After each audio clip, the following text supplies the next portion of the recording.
The words hit me like a cold wave. Mom, from your next paycheck, we're transferring all your money to my account.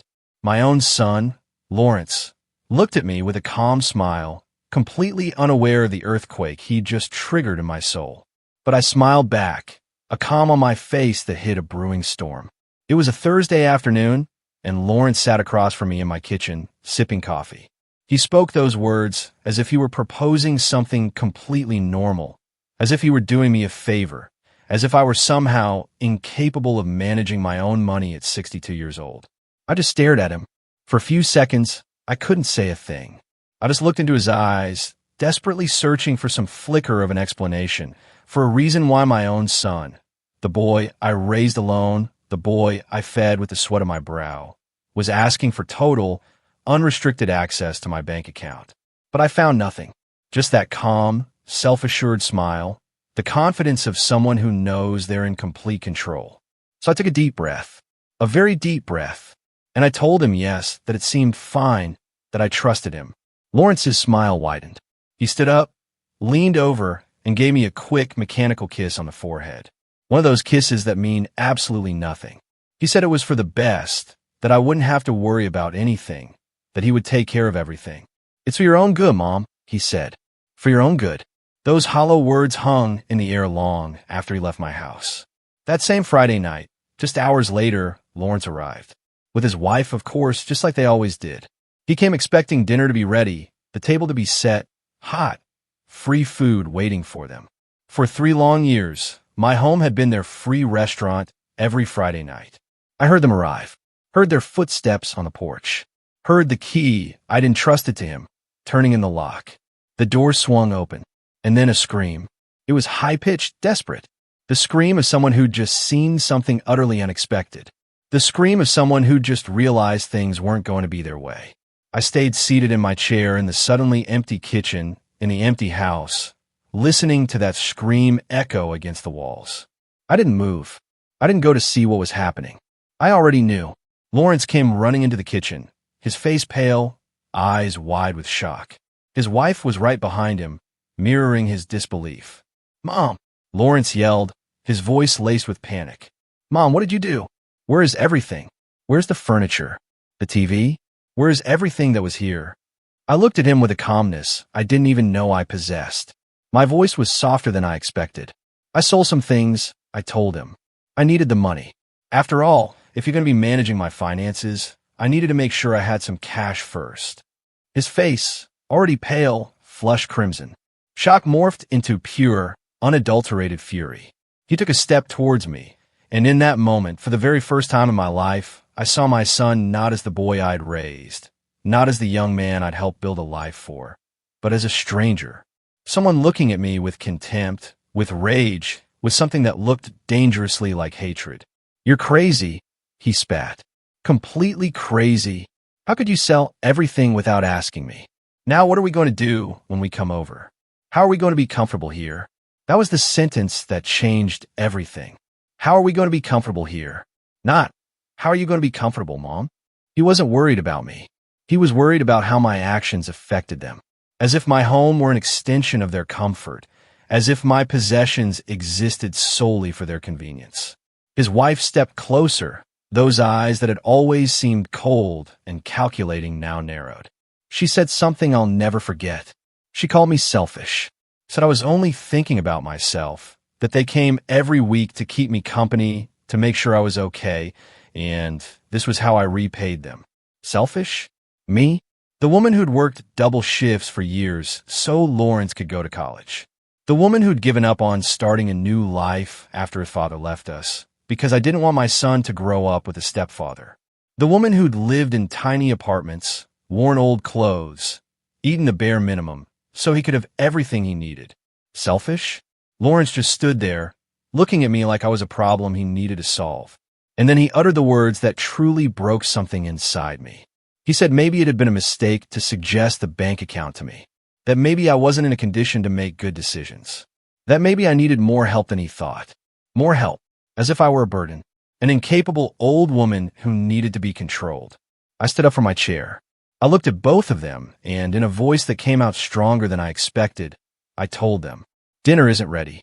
There is no dinner. If you're hungry, you can go eat somewhere else. The silence that followed was thick, heavy. Lawrence stared, as if he couldn't believe what he'd just heard. His wife let out a dry, bitter laugh and muttered something about respect and gratitude. And then Lawrence said the sentence. The sentence I still hear in my head when I close my eyes at night. With a coldness I'd never heard from him before, he said, "You should be careful. A woman your age, alone, without family who truly cared about her, could end up in a very bad place. I'm the only thing you have. Remember that before you do something stupid." They left. They stormed out of my house, slamming doors, leaving a trail of rage and veiled threats. I heard them get into their car, heard the engine start, heard them drive away. And I stood there in my empty kitchen, in my empty house, feeling something inside me break for good. But what I felt wasn't sadness. It wasn't despair. It was something different. It was clarity. It was the absolute certainty that my son didn't love me, that maybe he had never loved me, that I was just a resource to him, a source of money, food, and comfort. I sat back down in my chair. I looked at the bare walls of my living room, at the empty spaces where there had once been furniture that I had bought with my labor, with my effort. And for the first time in a very long time, I smiled. Because Lawrence didn't know something. He didn't know that I hadn't sold the furniture for money. I had sold it to send a message, to see how he would react, to confirm what I already suspected deep down in my heart. And he had reacted exactly as I expected, with rage, with indignation, with the attitude of someone who feels they have a right to another person's things. That night, as I sat in the darkness of my empty house, I made a decision. I wasn't going to yell. I wasn't going to cry. I wasn't going to beg. I was going to do something much more powerful. I was going to observe. I was going to wait. I was going to let Lawrence believe he had won. And then, when he least expected it, when he was most confident, most sure of his control over me, I was going to show him who Patricia Mendes really was. Not the submissive mother he thought he knew, but the woman who had survived a broken marriage, poverty, and years of hard work. The woman who knew exactly how to protect herself. The woman he should never have underestimated. There was a time when I believed that being a mother was enough, that the love I gave would be returned naturally, as if it were a universal law, that the sacrifices I made every day would build something solid, something unbreakable between my son and me. How wrong I was. Lawrence was born on a stormy night 34 years ago. His father, the man who had promised me a life together, left when the boy was barely 2. He said he wasn't ready to be a dad, that he needed to find himself, that I would understand someday. I never understood, but I also didn't wait for him to come back. I was left alone with a small child, a 2-bedroom apartment I could barely afford, and a secretary job that paid $800 a month. It wasn't enough. It was never enough. So I got a second job cleaning offices at night. I would leave Lawrence with my neighbor, an elderly woman who charged me $50 a week to watch him. I worked from 7 in the morning until 6 in the evening at the office. I'd come home, feed Lawrence, bathe him, put him to bed, and then leave again at 9 at night to clean buildings until 2 in the morning. I slept 4 hours, and then I'd start all over again. I did that for years. So many years I lost count. I remember Lawrence always wanted the brand name sneakers the other kids at school wore. They cost $120. I earned $1,200 a month for both jobs. $120 was almost all the money I had for food for 2 weeks. But I bought them for him because I didn't want my son to feel less than anyone else. Because I wanted him to know that his mother would do anything for him. I ate rice and beans for an entire month to pay for those sneakers. When Lawrence turned 18, he wanted to go to college. A private university that cost $15,000 a year. I didn't have that money. I didn't even have a tenth of that money. But I went to the bank and took out a loan. I went into debt for 4 full years of education that I ended up paying off for 10 years. 10 years of paying a loan so that my son could have a college degree. He graduated. He had a good job. He was making $3,000 a month, double what I was making after 30 years of work. And I was happy. I thought that he could finally build his life, that I had finally done my job as a mother well. But Lawrence didn't leave my house right away. He said he wanted to save money, that he wanted to have a solid foundation before living on his own. I told him, "Of course my house is your house. You can stay as long as you need." He stayed 5 more years. 5 years in which I was still working my 2 jobs. 5 years in which I paid the rent. I paid for the food. I paid for the utilities. 5 years in which Lawrence saved every single cent of his salary because he didn't have to pay for anything. When he finally left, it wasn't to rent an apartment. It was to buy a house, a $200,000 house that he was able to pay for in cash because he had saved all his money during those 5 years of living for free in my house. I was proud. I told him I was proud, and I was. I thought I had done the right thing by helping him. I thought that now that he had his own house, maybe he could help me. Maybe I could work less. Maybe I could rest a little. But that never happened. Lawrence got married 2 years after he moved out. His wife was an elegant woman, one of those who always dresses well, always has perfect nails, always speaks with that tone of voice that sounds polite but hides disdain. From the beginning, I noticed that she looked at me differently, as if I was something inferior, as if she didn't understand why Lawrence came from where he came from. At the wedding, which cost $30,000, I sat at a table in the back, not at the main table with the family. Lawrence explained that it was because there were a lot of important people, clients from his job, and they needed those tables for them. I said I understood. I smiled in the pictures. I danced when they asked me to, and I went home alone that night, feeling strangely empty. After the wedding, Lawrence's visits became less frequent. Before, he would come see me 2 or 3 times a week. After he got married, he came once every 2 weeks, then once a month, always in a hurry, always looking at his phone, always with some excuse to leave early. I didn't say anything. I didn't want to be the annoying mother, the mother who complains, the mother who doesn't understand that her son has his own life now. But then they started coming on Friday nights, always at dinner time, always without notice, always expecting me to have food ready. At first, I was happy. I thought that Lawrence finally wanted to spend time with me, that he finally missed me. So I would cook his favorite dishes. I would set the table nicely. I would buy dessert. But I noticed something. I noticed that Lawrence never came alone. He always brought his wife. And I noticed that they never came to talk. They came to eat. They would arrive, sit down, eat, and leave. Sometimes they would stay an hour, sometimes less. I also noticed that they never brought anything.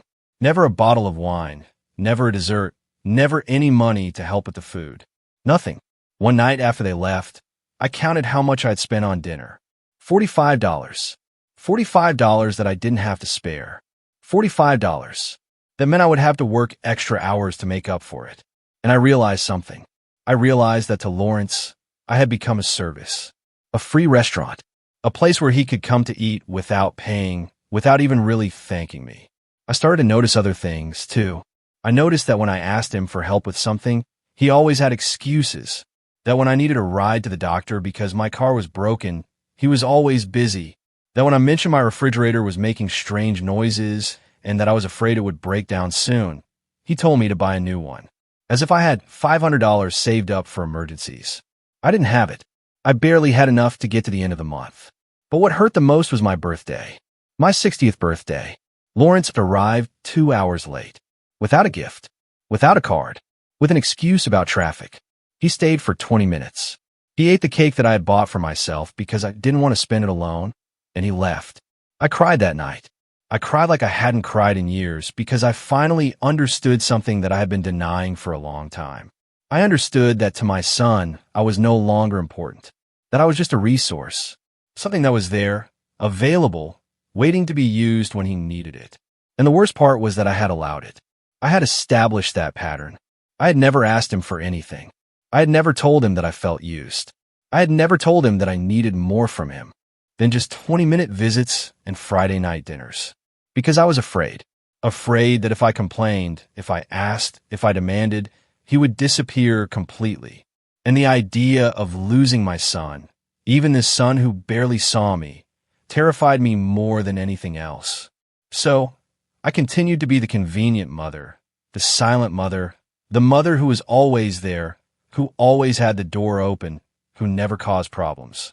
Until that Thursday afternoon. Until Lawrence told me he wanted to manage my money.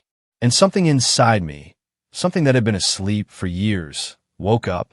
A small but clear voice that told me this wasn't right, that this was the beginning of something worse. But even then, even with that voice whispering in my head, I told him yes. Because I still had hope. I still wanted to believe that my son loved me, that he would protect me, that he would do the right thing. How foolish I was. The following Monday, Lawrence came to my house with papers. Lots of papers. He spread them out on the kitchen table with that smile that now seemed different to me. Less warm, more calculating. "Mom, this is simple," he told me. "I just need you to sign here, here, and here. They're the documents so I can have access to your account, so I can transfer your paycheck automatically every month. That way, I'll take care of paying your bills, of managing everything. You won't have to worry about a thing." I looked at the papers. They were bank forms, authorization forms. I read the fine print, the stuff people usually ignore, and I saw something that chilled me to the bone. It wasn't just access to my account. It was complete power. It was the authority to make transfers, to close accounts, to make financial decisions on my behalf. "Lawrence, this says that you would have total control over my money," I told him. He nodded, as if it were the most normal thing in the world. "Yes, Mom. This way it's easier. That way, I can manage everything without having to ask you for authorizations every time. It's for practicality." Practicality? That word echoed in my head. Practicality for who? I asked myself, but I didn't say it out loud. I took the pen he offered me. I held it in my hand, and for a moment I was about to sign. I was about to hand over everything, because that's what I had always done. Trust. Hand over. But then I remembered Friday night. I remembered his face, full of fury, when he saw the empty house. I remembered his words. I remembered how he had threatened me, even though he probably didn't even realize that was a threat. I put the pen down on the table. "You know what, Lawrence? Give me a few days to think about it. I want to read everything carefully. I want to be sure." His expression changed just for a second. Just a flash of irritation that crossed his face before he smiled again. "Mom, there's nothing to think about. It's simple but fine. If you want to take a few days, that's okay." He left then, but he left the papers as if he assumed I would end up signing them anyway. That night, I couldn't sleep. A knot of unease tightened in my stomach. Something told me this wasn't for my own good. This was the beginning of something I couldn't undo once it started. By the way, if you're finding yourself as invested in this story as I was in protecting myself, make sure to hit that subscribe button. More unbelievable stories are coming. The next day, I went to the bank. I went early before my job. I asked the teller to check my account, to show me all the transactions from the last 6 months. She printed the papers. Several pages. I checked them carefully, line by line, and then I saw it. I saw it and felt the floor move beneath my feet. There was a withdrawal that I hadn't made. A withdrawal of $1,200 from 3 months ago. $1,200 that had left my account, and I didn't remember taking it out. I asked the teller if I could see more details. She checked on her computer and told me something that took my breath away. She told me that the withdrawal had been made at a branch on the other side of town with my debit card. But I had never been to that branch, and my card was in my purse. It had always been in my purse, except for one time. I remembered then. I remembered that 3 months ago, Lawrence had come to visit me. I was in the shower when he arrived. I yelled for him to come in, that the door was open. When I came out, he was in the living room waiting for me. We sat down and talked, and at some point, I went to the kitchen to make coffee. My purse was in my handbag. My handbag was in the living room with Lawrence. I felt nauseous. I felt like the whole world was tilting in a strange way, because this could only mean one thing. It meant that my son had taken my card. He had memorized or photographed the numbers, and he had taken money from my account without my permission. I asked the bank teller if there was any way to know exactly what had happened with that withdrawal. She told me I needed to file a formal claim, that the bank would investigate, that it could take several weeks. I told her I would think about it, and I left the bank feeling like I no longer knew my own son. But I didn't file the claim. Not yet, because I needed to be sure. I needed to know if this had been just one time, or if there were more. The next few days I spent checking everything. Every paper I had in my house. Every document. Every old bank statement that I had saved in a box in my closet. And I found more things. I found that 2 years ago, when I was in the hospital for pneumonia, someone had used my health insurance for consultations that I hadn't made. Consultations at clinics I didn't know about. Consultations that had exhausted my annual coverage, which was why I had to pay out of my own pocket for some medications that year. I also found that there was a credit card in my name that I didn't remember applying for. A card with a balance of $3,000. $3,000 in purchases that I hadn't made at stores I had never been in. I called the credit card bank. I asked them when the account had been opened. They told me it was 18 months ago. I asked them if they could tell me where the purchases had been made. They gave me a list. Hardware stores, electronic stores, home furniture stores. Lawrence had bought a house 2 years ago. Lawrence had renovated that house. And apparently, Lawrence had used my credit to do it. I sat on the floor of my bedroom, surrounded by papers, feeling like everything I had believed about my life was falling apart. It wasn't just the money. It was the betrayal. It was knowing that my son had been stealing from me for years. That he had seen me as an unlimited source of resources. That he had never intended to take care of me or protect me. I cried. I cried until I had no more tears. And then I wiped my face, gathered all the papers, and made a decision. I wasn't going to confront him yet. I wasn't going to yell at him or complain because I knew that if I did, he would deny everything. He would say I was confused. He would say I was senile. He would say anything to make me doubt my own memory, my own sanity. No, I was going to be smarter than that. I was going to collect proof. I was going to document everything. I was going to build a case so solid that he couldn't deny it. And then, only then would I act. That Friday, Lawrence came back as always. At dinner time as always, expecting me to have food ready. But this time, I had cooked something different. I had made his favorite dish, chicken with sauce and rice. The same dish I used to make for him when he was a little boy and came home from school feeling sad. The dish that told him how much I loved him without needing words. He sat down at the table with his wife. They ate. They talked about superficial things. Work, the weather, the new movie they wanted to see. I watched them. I watched them as if I was seeing them for the first time. And I realized something. I realized that Lawrence ate my food with the same indifference with which he would eat a fast food burger. There was no gratitude in his eyes. There was no love. There was only the mechanical act of eating something for free. When they finished, Lawrence took out the bank papers again. He put them on the table right next to his empty plate. Mom, the days you asked for have passed. You've thought about it, right? Sign this, and I'll take care of everything. I looked him straight in the eyes, and I told him, in the calmest voice I could find, that I still wasn't sure, that I needed more time. His wife scoffed. Patricia, this is ridiculous. Lawrence is just trying to help you. I don't understand why you're being so distrustful. Distrustful? She called me distrustful. And the saddest thing was that she was right, but not in the way she thought. Lawrence stood up. His expression was hard now, without the mask of a smile. Mom, this is for your own good.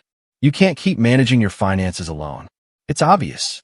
Look at how you sold the furniture without thinking. Look at the irrational decisions you're making. Irrational. Selling my own furniture in my own house was irrational. But stealing from me for years wasn't. I didn't say anything. I just held his gaze until he looked away. They left that night without saying goodbye. And I stayed seated in my kitchen, looking at those unsigned papers, knowing that the war had just begun. A silent war. A war that I had to win. Because if I lost, I wouldn't just lose my money. I would lose my dignity, my autonomy, my life. The days after that, dinner became strange. Lawrence didn't call me again. He didn't visit me again. It was as if he had decided to punish me with his absence.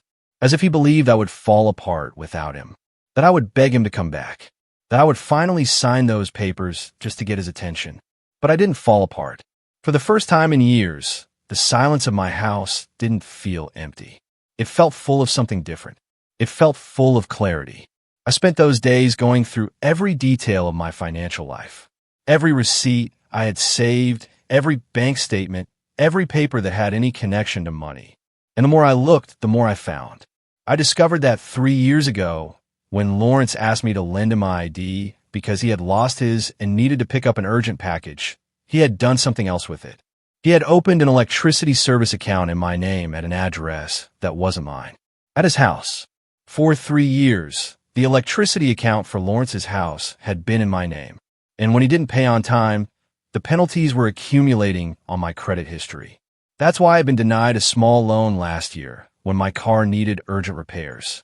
That's why my credit score had mysteriously gone down. I called the electricity company. I explained that the account wasn't mine, that I had never lived at that address. The woman on the phone told me I needed to file a sworn statement, that I had to report this as identity fraud. Identity fraud committed by my own son. I hung up the phone and stared at the wall for I don't know how long, trying to process how I had gotten to this point, trying to understand at what moment my son had become this. That night, I couldn't sleep. I stayed awake staring at the ceiling, listening to the sounds of the city outside. And I thought about all the times I had justified his behavior. All the times I had told myself that he was busy, that he had his own life, that I was being demanding by expecting more from him. But this wasn't about expectations. This was about theft, about deception, about a son who saw his mother as a source of resources that he could exploit without consequences. The next morning, I did something I had never done. I went to see a lawyer. It was a small office in the city center. The sign said, William Sanchez, attorney at law. I had seen an ad in the newspaper that offered free consultations.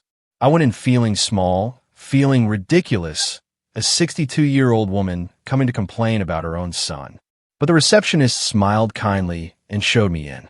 Attorney Sanchez was a man in his 50s with graying hair at his temples and kind eyes. He asked me to tell him everything, and I did. I told him about the money that had disappeared, about the credit card I hadn't applied for, about the electricity account, about the papers that Lawrence wanted me to sign. He listened without interrupting. He took notes in a notebook, and when I finished, he leaned back in his chair and sighed. Mrs. Mendes, he said, what you're describing to me is financial fraud and a breach of trust. If you sign those papers your son is asking you to, you're giving him total legal access to your money. He could empty it all out, and you would have no legal recourse because you yourself gave him permission. The words fell on me like stones. I knew it. Deep down, I knew it. But hearing it said out loud by a professional made it real in a different way. What can I do? I asked. He leaned forward. First, don't sign anything. Second, you need to report the credit card fraud and the theft from your bank account. Third, you need to change all your passwords, your personal identification numbers, everything. Fourth, consider getting a restraining order if you feel you're in danger. A restraining order against my own son. The idea seemed absurd and devastating at the same time. I don't want to get him in legal trouble, I told him. He's my son. The lawyer looked at me with something that seemed like compassion and sadness. Mrs. Mendes, your son is already in legal trouble. He's committed several felonies. The question isn't whether you want to get him in trouble. The question is whether you want to protect yourself. I left that office with a folder full of forms and a list of things I needed to do. I felt overwhelmed, but I also felt something else. I felt determined. I went straight to the bank. I changed all my passwords. I requested a new debit card. I closed the fraudulent credit card and filed a formal dispute. The teller at the bank helped me with everything. She treated me with patience, without making me feel stupid or weak. When I got home that afternoon, I felt exhausted, but also strangely light, as if I had shed an invisible weight I had been carrying for years. That night, Lawrence finally called. His voice sounded tense on the phone. Mom, we need to talk. Come over for dinner at my place tomorrow. We have to sort this out. It wasn't an invitation. It was a command. And before, I would have obeyed without question. But now, after everything I had discovered, I only felt a cold calm. I can't tomorrow, I told him. I'm busy. Busy? Mom, what can you be busy with? This is important. For you, maybe, I said. For me, there are other more important things now. There was a silence on the other end of the line. A silence heavy with surprise and irritation. You're acting very weird, Mom. I don't know what's wrong with you, but you need to stop being so stubborn and sign those papers. This is for your own good. For my own good. Those words again, as if stealing from me were an act of love. Lawrence, I said with a voice that came out firmer than I expected. I'm not going to sign anything, and I think we need to have a very serious conversation about several things. About what things? He asked. His voice sounded different now. More alert. More cautious. about money that has left my account without my permission, about credit cards that I didn't apply for, about utility accounts in my name at addresses where I don't live. The silence that followed was absolute, so thick I could almost feel it through the phone. "I don't know what you're talking about," he finally said. His voice sounded controlled, but I could detect the panic underneath. "I think you do," I told him. "And I think you need to think very carefully about what you're going to say next. Mom, you're delusional. You're confused. Maybe you need to see a doctor." There it was. The card I knew he would play. The card to make me seem senile, confused, incapable. "I'm not confused, Lawrence. I have all the papers. I have all the proof. And I've already spoken with a lawyer." Another silence. This one longer, heavier. "You spoke with a lawyer." His voice was almost a whisper now. Almost a threat. "Yes. And he explained exactly what you've been doing. He explained what fraud is. What's illegal. Mom, you can't be serious. I'm your son. Everything I've done has been to help you." "Help me?" I scoffed. "Lawrence, you stole from me. For years, you used me. You lied to me. I would never," he began to say, but I interrupted him. "Yes, you did. And you know it. The question now is, what are we going to do about it?" I heard his breathing on the other end of the line. Heavy, agitated. "I'm coming over," he said. "We need to talk in person." "No," I told him. "You are not coming over. If you want to talk, we could do it on the phone, or we can do it with lawyers present." "You're crazy," he yelled. "Completely crazy. After everything I've done for you, after all the times I've come to see you, that I've worried about you, all the times you came to eat for free, you mean? All the times you needed something from me. But the times I needed you, where were you?" I hung up then, before he could respond, before he could manipulate me with words again. And I stayed there, sitting in my kitchen with the phone in my hand, trembling but not with fear. With rage. With years and years of suppressed rage that was finally finding its voice. That night, I slept better than I had in months. Because I had finally told the truth. I had finally stood my ground. And although I didn't know what would come next, I knew that I was no longer going to be the silent mother who allowed herself to be trampled on. The next morning, I woke up with a clarity I hadn't felt in years. It was as if a thick fog had lifted from my mind, and now I could see everything with an almost painful sharpness. I knew what I had to do. I knew I couldn't stop now. After breakfast, I grabbed my purse and left the house. I had a mental list of all the places I needed to visit, all the loose ends I needed to tie up. If Lawrence thought I was a confused and helpless old woman, he was about to discover how wrong he was. My first stop was the main bank where I had my savings account. Not the checking account where I received my paycheck, but the other one, the one I had opened 30 years ago when I still had dreams of buying my own house someday. I had $7,200 saved. It wasn't a lot after a lifetime of work, but it was mine. I asked the manager to close that account. She asked me if I was sure if there was a problem. I told her that I just wanted to make some changes. She gave me the money in a cashier's check and recommended that I open an account at another bank for greater security. I followed her advice. I went to a different bank, one on the other side of town, one where Lawrence had never gone with me. I opened a new account, an account that only I knew about, an account where he could never find my money. Then I went to the electricity company. I filed all the documents that Attorney Sanchez had helped me prepare. The sworn statement, the copy of my ID, the proof that I had never lived at the address where that account was registered. The woman who helped me reviewed everything and told me they would start an investigation, that the account would be transferred to the correct name or closed, that I would no longer be responsible. I felt as if an invisible chain had been removed from my shoulders. My next stop was the credit bureau. I requested a full report of my history. I wanted to see everything. I wanted to know if there were more things that Lawrence had done behind my back. The employee gave me a thick document. I sat in the waiting room and read it page by page. There was something else that I didn't know about. A personal loan of $5,000 taken out 2 years ago in my name. A loan that had never been fully paid and was now in collections. $5,000. I felt the rage rise in my throat again like bile. I marked every fraudulent item with a marker. I filled out the dispute forms one by one with clear, firm handwriting. When I left that office, it was almost 3 in the afternoon. I hadn't eaten anything since breakfast, but I wasn't hungry. I had something stronger than hunger. I had a purpose. I then went to my neighbor's house, Mrs. Alice Morrison. She was 70 years old and had lived in the building since before I did. We had been friends for decades, although in recent years we had drifted apart a bit. I had been so focused on Lawrence, so consumed with trying to maintain that relationship, that I had neglected other connections. I knocked on her door. She opened it with surprise on her face. "Patricia, what a surprise. Come in, come in." We went into her living room. She offered me coffee, and I accepted. We sat down, and she looked at me with those wise eyes that had seen a lot in life. "You look different," she said. "I don't know what it is, but there's something different about you." And then I told her everything. I told her about Lawrence, about the money, about the betrayal, about everything I had discovered. I talked for almost an hour without stopping, and she listened, without interrupting, nodding from time to time with an expression that mixed sadness and something that looked like recognition. When I finished, she sighed deeply. "Patricia, I knew something wasn't right. I saw it every Friday when he came over. The way he treated you like you were service. But I didn't say anything because it wasn't my place. But I'm glad you're finally seeing the truth." She took my hand then. Her fingers were cold, but her grip was firm. "I need to ask you a favor," I told her.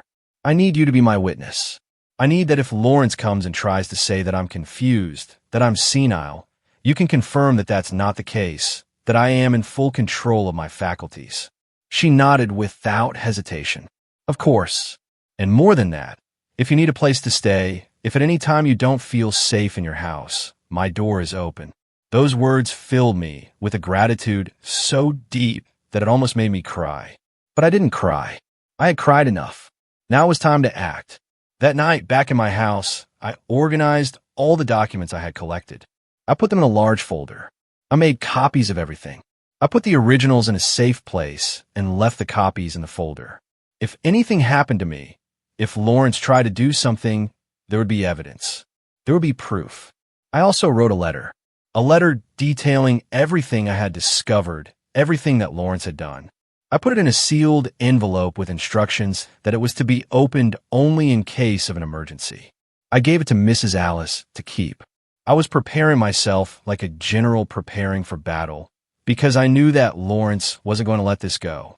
I knew he would come, that he would try to manipulate me, to convince me, to make me doubt myself. But I was no longer the same woman I had been 2 weeks ago. That woman had died the night Lawrence threatened me in my own kitchen. The woman I was now was different. She was stronger, more clear, more determined. On Wednesday afternoon, as I was making tea, I heard a car stop in front of my building. I looked out the window and saw Lawrence's car. He got out with his wife. They looked determined. They were coming to confront me. I took a deep breath. I put down my teacup and I waited. The doorbell rang once, twice, 3 times, each time more insistent. I opened the door, but I didn't invite them in.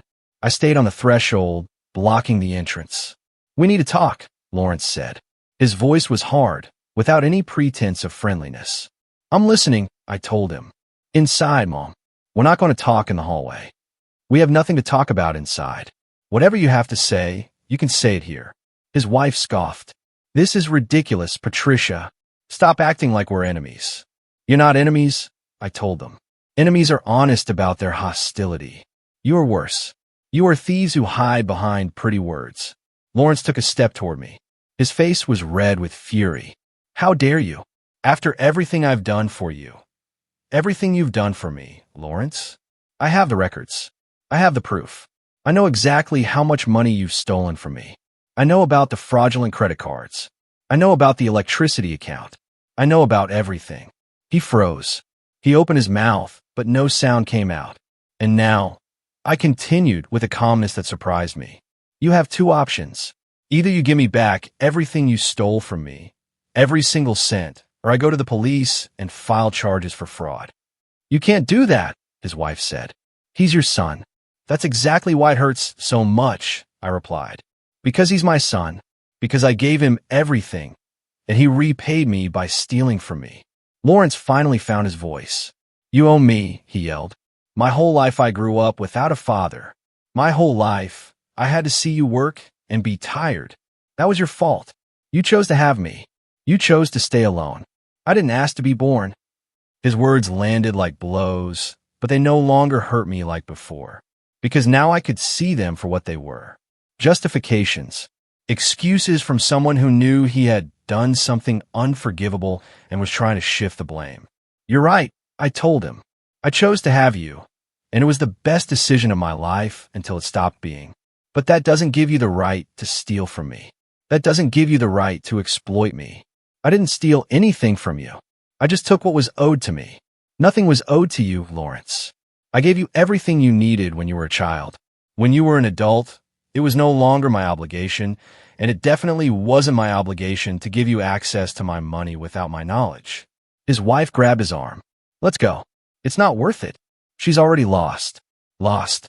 What an interesting choice of words. As if I were the one who was wrong. As if defending my own money and my dignity were crazy. They left. They went down the stairs without looking back, and I closed the door, feeling strangely calm. That night, Attorney Sanchez called me. He told me that the banks had confirmed the fraud, that the credit card money would be canceled, that they were investigating the unauthorized withdrawals, that I had a solid case if I decided to file criminal charges. I thanked him and hung up. I sat in my empty living room, in my house that no longer had a TV or elegant furniture. And for the first time in a long time, I felt rich. Rich in something that money couldn't buy. Rich in dignity, in strength, in the certainty that I was doing the right thing. The days that followed that confrontation at my door were strangely silent, as if the whole world were holding its breath, waiting to see what would happen next. And I found myself trapped in a kind of emotional limbo, where rage and pain mixed with a growing sense of liberation that I didn't know how to process completely. Lawrence didn't call again. He didn't show up at my door again. And for the first time in years, I wasn't constantly waiting for his contact. I wasn't checking my phone every hour to see if there was a message from him. I wasn't making up excuses in my mind to justify his absence or his silence. But even though he wasn't physically present in my life during those days, his digital presence was impossible to ignore because something in me led me to check his social media. Something I didn't normally do because it had always seemed like an invasion of privacy, even being his mother. But now I felt I had the right to know what he was doing, what he was saying, how he was presenting his life to the world, while I was dealing with the consequences of his actions in private. What I found left me breathless with its audacity, with the absolute disconnect between reality and the image he was projecting outward. He had posted a photo the day after our confrontation. A photo of him and his wife in an elegant restaurant, smiling for the camera with wine glasses in their hands. And the caption said something about celebrating the release of toxic energies and surrounding oneself only with people who bring value to life. As if I were the toxicity he needed to free himself from. As if the fact that I had refused to let him steal more was some kind of negativity that he had had the wisdom to remove from his existence. The comments below the photo were all positive, all congratulating him on taking care of his mental peace, on setting healthy boundaries, on prioritizing his emotional well-being. And I was left staring at that screen, feeling a mixture of disbelief and disgust, because all those people who were supporting him had no idea that the man they were celebrating had been stealing from his own mother for years. There were more posts in the following days, each one more elaborate than the last, as if Lawrence were deliberately constructing a public narrative of his life that had absolutely nothing to do with the truth. I saw a photo of him at the gym with a reflection on self-care and the importance of investing in oneself before being able to help others. Words that sounded profound and meaningful until you remembered that this was the same man who had used money stolen from his mother to buy gym memberships and expensive athletic clothes. Another photo of him working on his computer with a comment about the sacrifice and hard work it takes to build a successful future, without mentioning that that future had been partially financed with fraudulent credit cards in my name and utility accounts that I was paying for without knowing it. What impacted me the most was a post he made that Friday, exactly the day he would normally have come to my house for dinner. A post where he shared an old photo of when he was a child with me. A photo I didn't even know he had. A photo where I was holding him in my arms when he was maybe 5 years old and we were both smiling. And the text that accompanied the photo was something about how sometimes the people you love the most are the ones who hurt you the most. About how he had learned that love doesn't mean tolerating abusive behavior. About how he had made the difficult decision to distance himself from a toxic family relationship for the sake of his mental health. Reading those words felt like someone had punched me in the stomach. Because Lawrence had taken our story, our real relationship with all its complicated and painful nuances, and had completely inverted it, presenting himself as the victim and me as the abuser. The comments on that post were even more abundant than the previous ones. Dozens of people expressing their support, telling him how brave he was for setting those boundaries, sharing their own stories of difficult family relationships, completely validating his fabricated version of events. There were people I knew in those comments. Neighbors who had known her when she lived with me, coworkers who had come to parties at my house years ago. All of them offering him words of encouragement and solidarity, without having the slightest idea that the person he supposedly needed to protect himself from was the same woman who had worked 2 jobs for years to give him the education that he now used to get his high-paying job. For several days, I watched this digital spectacle in silence, without commenting, without reacting publicly in any way. Because something in me knew that this was exactly the game Lawrence was playing, and that if I responded emotionally, I would be falling into his trap, giving him more ammunition for his narrative that I was the unstable and problematic mother he needed to distance himself from. But every new post, every new supportive comment he received from people who didn't know the truth was like a small wound opening up somewhere deep inside me. Not because I cared what those people thought of me specifically, but because it hurt me to see how easily people believed a well-told story without questioning if there could be another version of events. The last straw came when Lawrence posted a story on his account where he showed the house he and his wife had bought, showing the renovations they had made, the new furniture they had acquired, the perfectly designed garden, all presented as the fruit of his hard work and his dedication, without a single mention of the fact that a significant part of all that had been paid for with money that wasn't his, with credit that had been obtained fraudulently using my personal information. He showed it all with so much pride, with so much satisfaction, as if he really believed that he had earned it all himself, as if he had completely forgotten or simply didn't care that every brick of that house was partially built on the sacrifice and the theft of his own mother. I watched him live his life in those small digital windows and wondered how it was possible that someone could sleep at night knowing what they had done. How it was possible to maintain that facade of a successful and ethically correct person while simultaneously having committed fraud and theft against the person who gave them life. I wondered if he ever felt guilt, if ever, in the middle of one of those elegant dinners in expensive restaurants, or during one of those workouts at the gym, he would stop for a moment and think about his mother sitting alone in an empty house. After having sold her furniture so she could eat because her own son had been systematically stealing from her for years.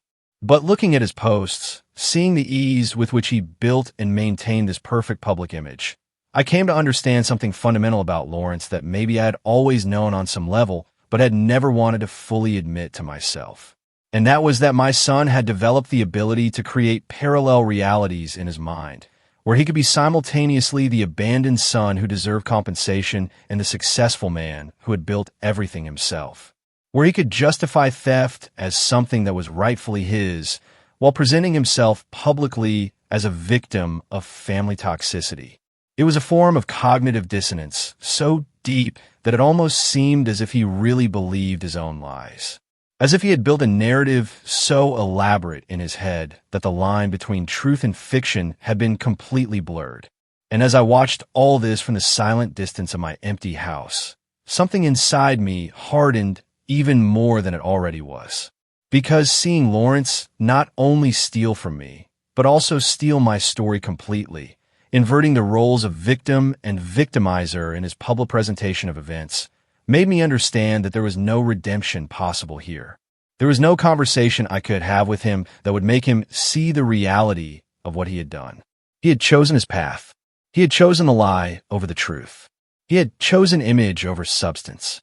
And I needed to accept that the son I had raised and loved had never really existed in the way I believed or had been completely replaced by this stranger who could smile for the camera while destroying his mother in private, without apparently feeling any genuine remorse.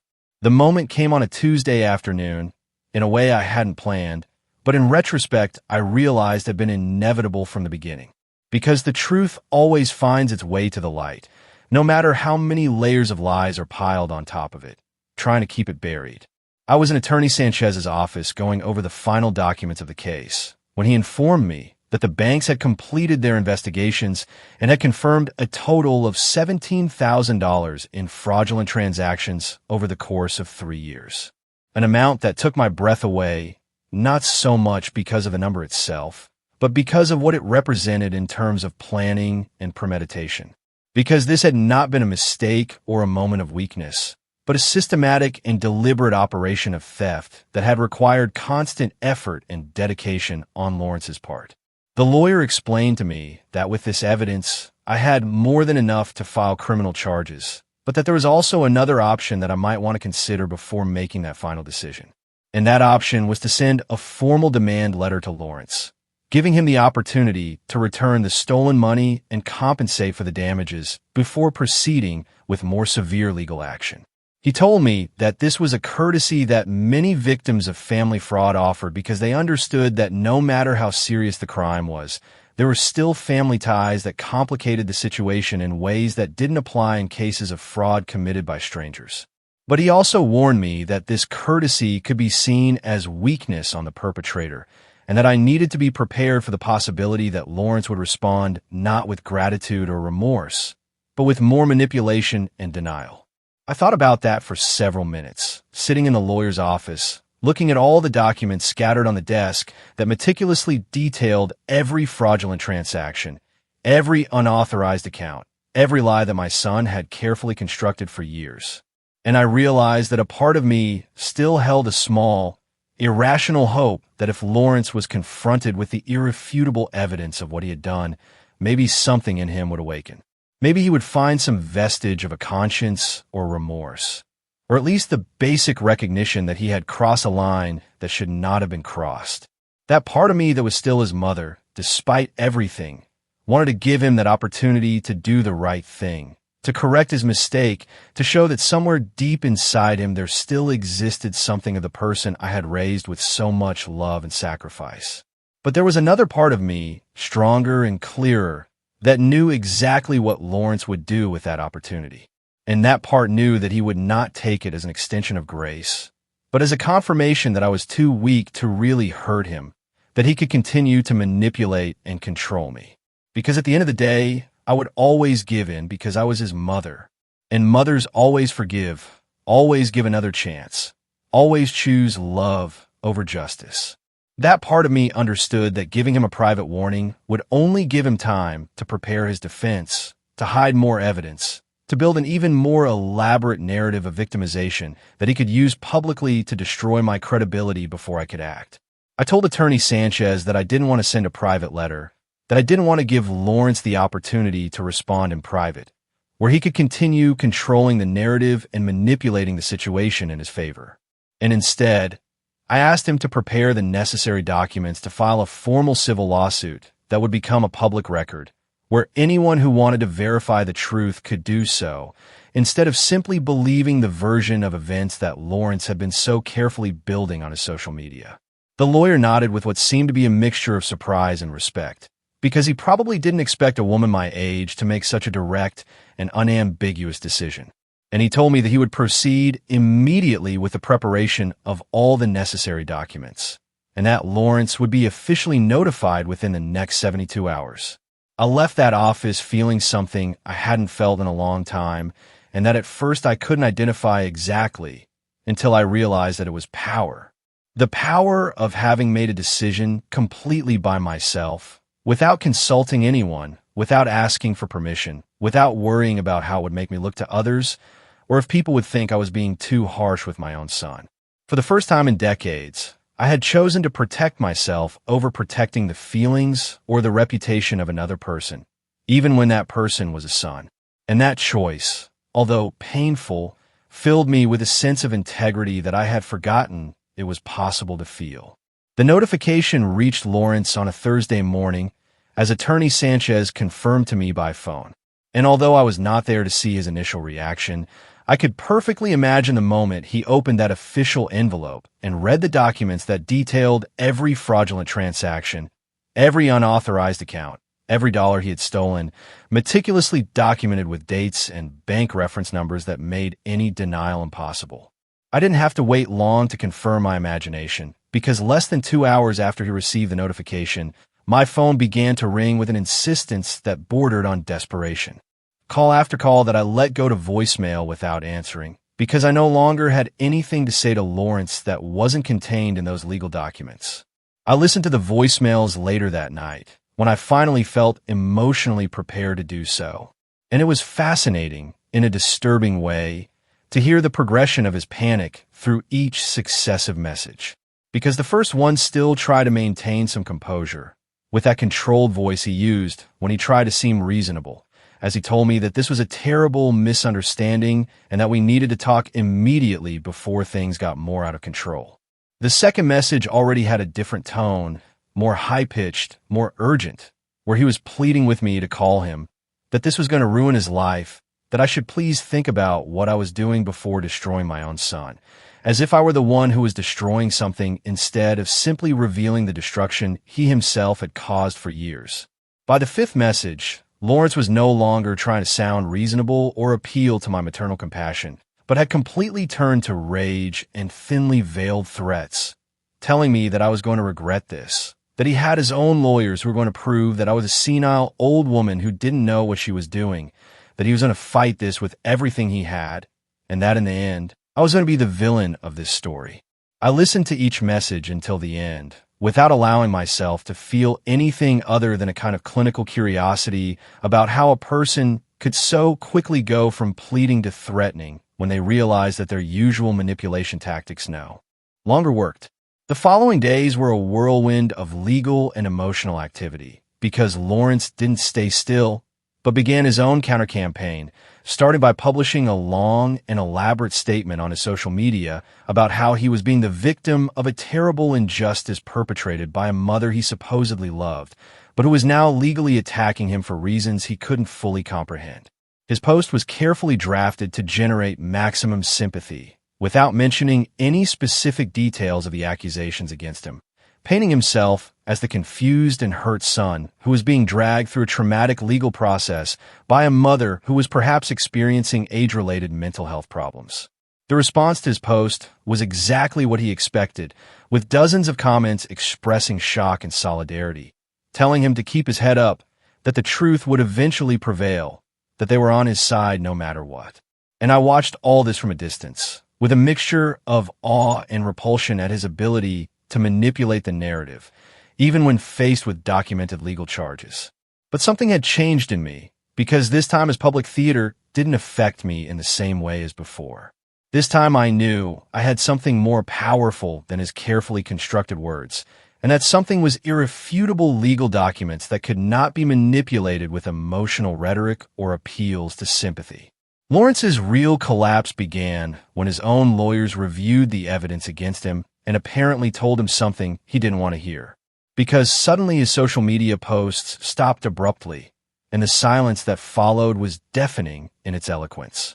Attorney Sanchez informed me that Lawrence's legal representatives had contacted him, asking about the possibility of reaching an out-of-court settlement, which basically confirmed that they knew he had no real defense against the evidence I had presented, and that his best option was to try to minimize the damage before this proceeded to a public trial where all the dirty details would be revealed in publicly accessible documents. It was then that the cracks began to appear in Lawrence's carefully constructed life, because apparently some of his closest friends had started asking uncomfortable questions after his wife casually mentioned at a social gathering that they were dealing with a complicated family legal problem. And once people began to investigate a little deeper, they discovered the public documents of the lawsuit that detailed the specific accusations of financial fraud. Mrs. Alice told me that she had heard from other neighbors that Lawrence's name was being mentioned in neighborhood conversations in ways that were definitely not flattering, that people who had once seen him as the successful and educated son now looked at him with suspicion and distrust. His wife was apparently furious, not necessarily about the moral implications of what Lawrence had done, but about the damage to their social reputation. And according to rumors that reached my ears through the neighborhood gossip network, there had been considerable fights in their house about how to handle the situation. Lawrence tried to call me several more times during those weeks, but I maintained my absolute silence, because there was nothing he could say to me that would change the documented facts of what he had done. And that silence of mine was apparently more devastating to him than any angry word I could have said, because it meant that I had completely moved from anger to indifference, and that indifference was the final death of any power he ever had over me. The final settlement was reached 3 months after I filed the lawsuit, and the terms were exactly what Attorney Sanchez and I had established as the minimum acceptable, because Lawrence had no choice but to accept when his own lawyers explained to him that going to trial would mean not only the complete public revelation of all the details of his fraud, but also the very real possibility of criminal charges that could result in jail time. He had to return the full $17,000, plus another $5,000 in compensation for damages, in addition to paying for all the credit cleanup fees and my lawyer's fees. And all of this had to be paid within a period of 6 months with verifiable monthly payments, or the agreement would be automatically invalidated and the criminal charges would proceed without further warning. But beyond the money, which honestly had never been the main point of all this, the agreement included a clause that I had insisted on adding, and that Attorney Sanchez initially thought was unnecessary, but that for me was absolutely essential.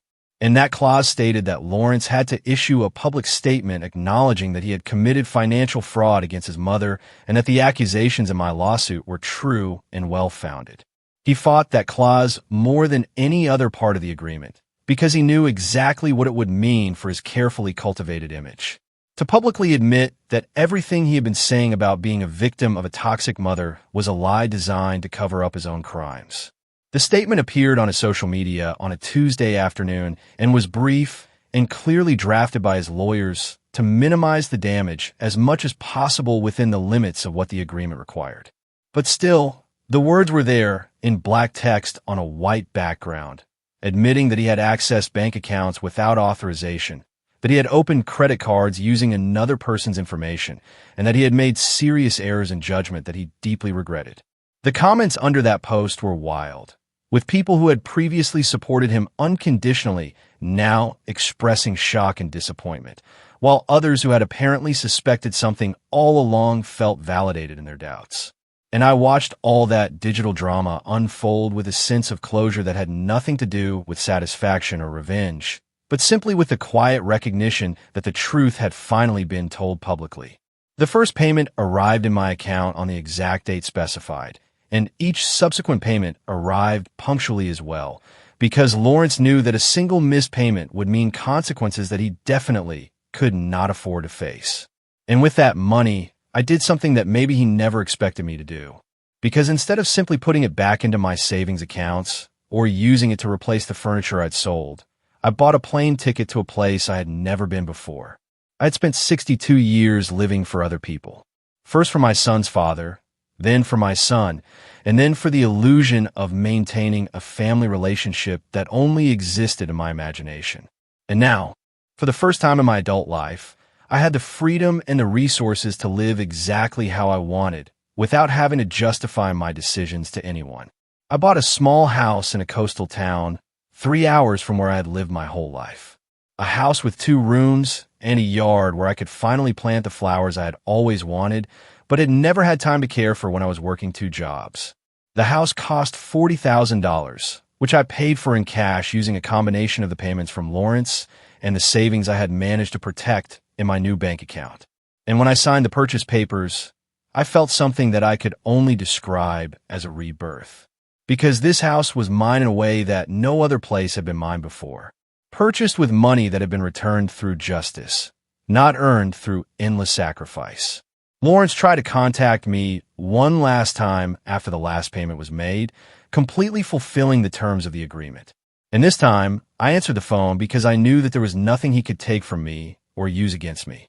His voice sounded different, smaller, more humble when he asked me if we could ever really talk, if there would ever be a possibility of some kind of reconciliation. And I listened to his question in silence before responding with words that I had been preparing in my mind for months. I told him that the son I raised never really existed or died somewhere along the way, replaced by someone I didn't know and didn't want to know. And that although I wished him peace and growth in his life, that peace and that growth would have to happen away from me, because I had closed that door not out of hatred, but out of self-love. There was a long silence after my words, and then a sound that could have been a sob or just broken breathing before he hung up without saying anything else. And that was the last time I spoke with Lawrence. Because some doors, once closed, need to stay closed, not as a punishment, but as a protection. Now I live in my small house by the sea, and I spend my mornings drinking coffee in my garden, watching the flowers that I planted with my own hands grow. And there's a peace in this simple life that I never found in all those years of sacrifice and giving. Because I finally understood that true love begins with oneself, and that no relationship is worth maintaining if it requires you to betray your own dignity. Sometimes I see Mrs. Alice, who comes to visit me every few weeks, bringing gossip from the old neighborhood and news of people we used to know. And she tells me that I look different now, lighter, more alive, in ways that go beyond the physical. I have a routine now that is completely mine.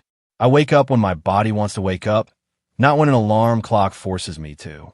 I cook meals that I like without thinking about someone else's tastes. I spend my afternoons reading books that I always wanted to read, but never had time for. And at night, I sit on my small porch, listening to the distant sound of the waves and feeling a deep gratitude, not for what I have in material terms, but for what I finally understood about my own worth. This is my victory, not in the money recovered or in Lawrence's public admission, but in the fact that I recover myself from decades of conditioning that had taught me that a mother's worth was measured only by how much she could give and how much she could endure. I learned that saying no is an act of self-love, that setting boundaries is not cruelty, but necessity, that protecting your peace is not selfishness, but wisdom.